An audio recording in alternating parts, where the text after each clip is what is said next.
A mega menu is an expanded navigation dropdown that organizes website links, categories, and content visually, improving usability and potentially boosting conversion rates. In Shopify, mega menus aren't built in, but they are crucial for stores with many products or categories to enhance navigation. As of 2025, a significant number of top-performing Shopify stores use mega menus, correlating with higher customer retention. Think of it as upgrading from a simple list to a well-organized department store directory. The easiest way to add a mega menu is by using a Shopify app. In the Shopify App Store, search for Mega Menu.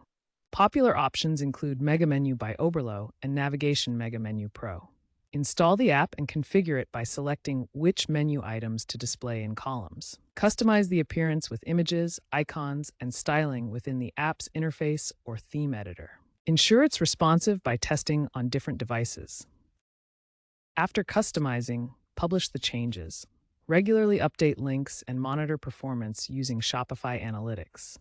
Some themes also offer built-in mega menu support, but apps generally provide more flexibility and features.